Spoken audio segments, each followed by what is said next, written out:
Menteri ba kajala Meghalaya Konrad K Sangma haka kasantrik noitung arajar arpoi ula plep ba ya kalat cintre kam kat kum kecuk start kabanirap ikinong song snong kibayo bai bam teman bakinla ban a ya ka life certificate lengba ki mobile phone ya kani kalat cintre kam la penbit pembiang da ka NIC Meghalaya ha ka ba kan yarap ya ki brio kibayo bai bam teman ban suyo ben klem da don kam su ban mi na yeng kham tam hapdeng kani ka klam COVID-19 Menteri ba ula pon pau ka jingai kuble ya ka NIC Meghalaya Katan finance pat ka treasury ki bala pen bit pen biang ya kani ka ap ban pen suk ya ki brio ki bayo bai bam teman Congratulate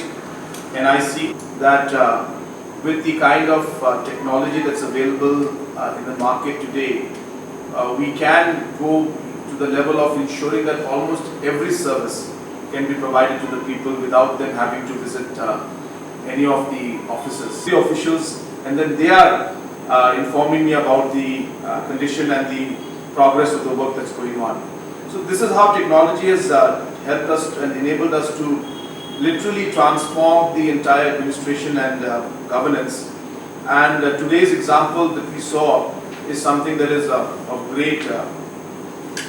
At the same time, of course, digital identity is one aspect that is also very important. So Aadhaar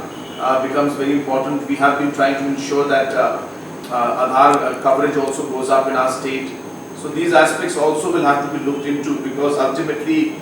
we will find that as we move forward in governance, that most of the services will be linked to Aadhaar and similar, or at least in our country, the digital identity will be linked to that.